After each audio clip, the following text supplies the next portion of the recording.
जय श्री राम। जीवन में गुरु का बहुत बड़ा महत्व है। गुरु वह है जो आपको बताता है कि फलां चीज़ क्या है। आप किसी को देखते रहते हैं लेकिन आपको पता ही नहीं है कि ये है क्या। तो गुरु बता देता है कि ये चीज़, इसका ये नाम है, इसमें ये गुण है। गुण आप देख सकते हैं, फिर भी जब से गुरु नहीं बताएगा कि ये फलाने हैं, तब से आप कैसे समझ पाएंगे। तो जीवन में गुरु का बहुत बड़ा महत्व है। आप अक्षर देख रहे हैं, ABCD देख रहे हैं, क ख ग घ अंग देख रहे हैं, लेकिन कोई तो बताने वाला हो, कहे कि हाँ इसका नाम क है, इसका नाम ख है, वो आपका गुरु हुआ। इसी तरह से परमात्मा सर्वत्र है, सब जगह है। ये हम सुनते आ रहे हैं बचपन से कि सर्वत्र सब जगह व्याप्त है, लेकिन इसको समझाने के लिए, बताने के लिए कोई गुरु चाहिए। तो अखंड मंडलाकारम व्याप्तम येन चराचरम तत्पदम दर्शितम येन तस्मै श्री गुरुवे नमः। अखंड मंडल में जो व्याप्त है, चराचर में जो व्याप्त है,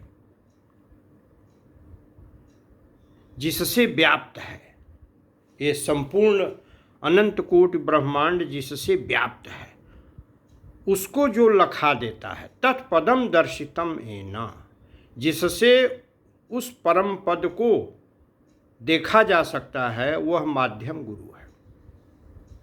तस्मै श्री गुरुवे नमः। इसलिए गुरु की महिमा के बारे में कबीरदास जी ने लिखा कि राम नाम के पट तरे देवे को कछु नाहि, क्या ले गुरु संतोष ये हंस रही मन माहे। जो उनके गुरु ने राम नाम का मंत्र दिया, उसके लिए उनके मन में हमेशा एक कसक बनी रही कि इसके बदले मैं कौन सी चीज़ अपने गुरु को दूं, कैसे अपने गुरु की संतुष्टि करूं।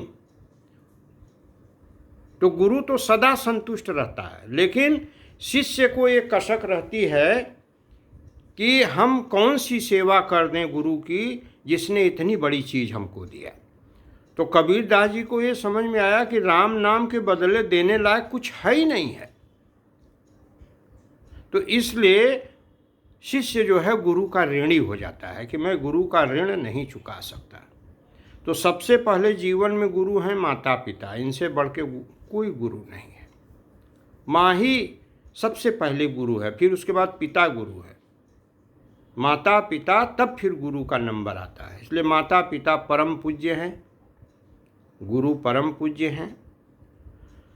और गुरु की इतनी अपरम, काकभूषुंडी जी ने भी कहा है कि एक सूल मोहि बिसरि न काऊ, गुरु कै कोमल शील सुभाऊ। उनको भी बड़ी कसक है कि एक सूल मुझे भूलता नहीं है, अपने गुरु का कोमल स्वभाव। इसीलिए पहली चौपाई जो तुलसीदास जी ने लिखा, बंदों गुरुपद पदुम परागा, सुरुचि सुबास सरस अनुरागा। श्री गुरुपद नख मणिगन ज्योति, सुमिरत दिव्य दृष्टि ही होती। गुरुपद रज मृदु मंजुल अंजन, नयन अमीय दृग दोष विभंजन।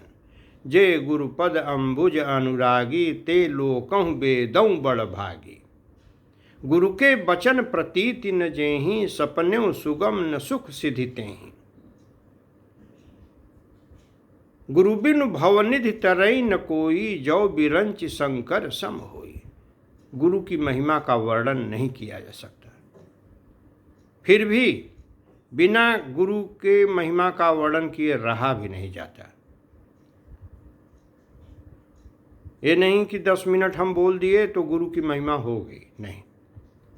जिंदगी भर बोलते रहेंगे फिर भी गुरु की महिमा नहीं बोल पाएंगे।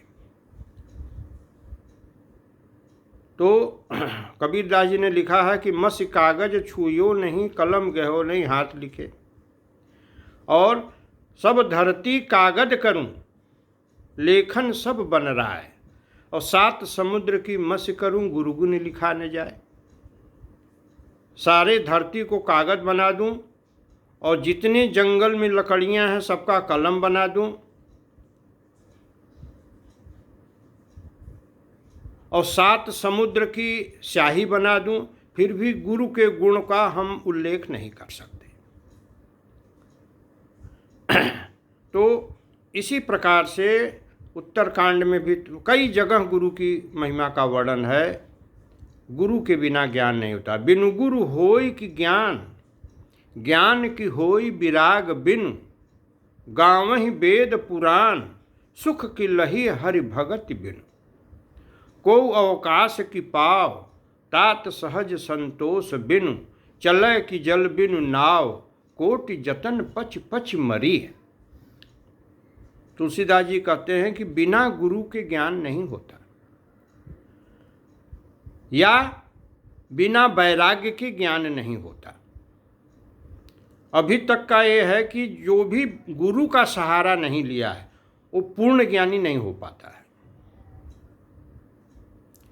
बहुतों को अपने से ज्ञान हुआ है, लेकिन सच कहिए तो सम्यक ज्ञान जिसको कहते हैं, शास्त्रोक्त ज्ञान, वेदोक्त ज्ञान जो है वो बिना गुरु के हमारे विचार से नहीं होता। तो बिनु गुरु होय कि ज्ञान, ज्ञान की होय विराग बिन। या तो गुरु चाहिए ज्ञान के लिए, या तो वैराग्य होता है तब भी ज्ञान होता है। गावहि वेद पुराण, सुख की लही हरि भगत बिन। वेद और पुराण गाते हैं कि हरि भक्ति के बिना सुख नहीं प्राप्त हो सकता। बिनु हरि भजन न भव तरिय, यह सिद्धांत अपेल। बिना भगवान के भजन के सुख शांति नहीं मिल सकता। को अवकाश की पाव, तात सहज संतोष बिनु, चलै कि जल बिनु नाव, कोटि जतन पच पच मरी। क्या बिना अवकाश के, क्या बिना संतोष के कोई शांति पा सकता है? को अवकाश की पाव, तात सहज, अवकाश माने शांति, परम शांति। तात सहज संतोष बिन, जब से सहज संतोष नहीं होगा शांति नहीं मिल सकती। चलै कि जल बिनु नाव, कैसे इसकी तुलना कैसे कर रहे हैं? जैसे बिना जल के नाव नहीं चल सकती, उसी प्रकार से बिना संतोष के शांति नहीं मिल सकती। बिनु संतोष न काम न साही, काम अछत सुख सपने नाही। बिना संतोष के कामना नष्ट नहीं होती, और जब तक कामना है तब तक शांति नहीं मिल सकती। जब तक कामना पूरी तरह से नष्ट नहीं हो जाती, शांति का कोई सवाल नहीं पैदा होता। जब तक कामना है कि नहीं ऐसा होना चाहिए, ऐसा नहीं होना चाहिए, ये ठीक है, ये गलत है, तब तक हम कामना के जंजाल में पड़े हुए हैं। अब जाहि विधि राखे राम, ताहि विधि रहिए।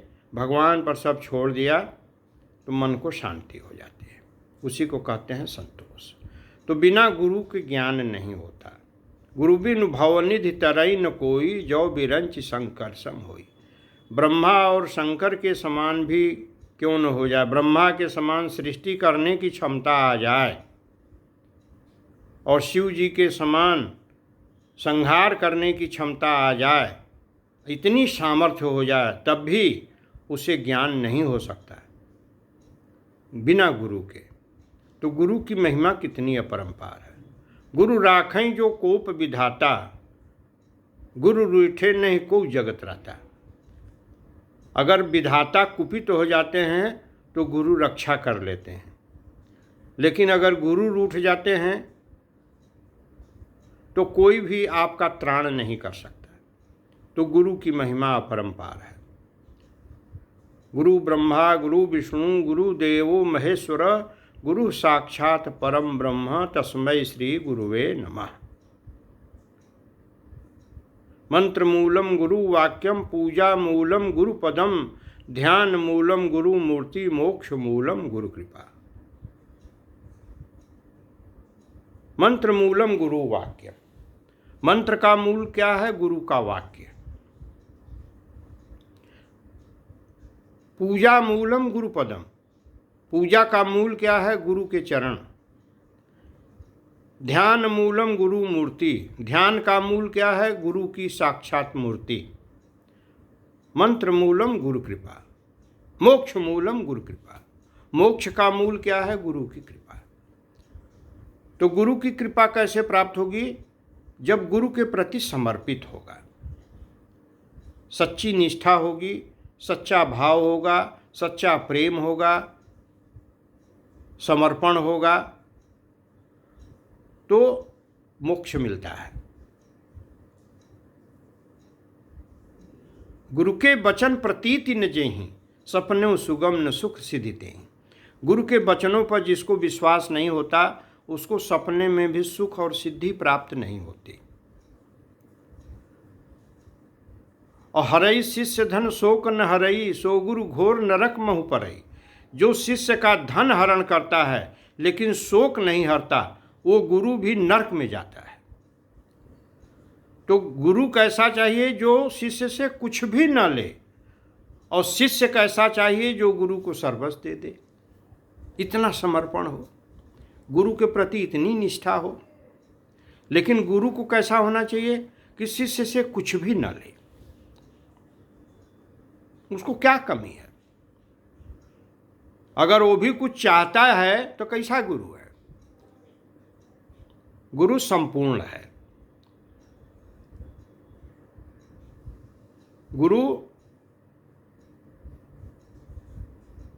पर ब्रह्म में लीन है। गुरु साक्षात परम ब्रह्म।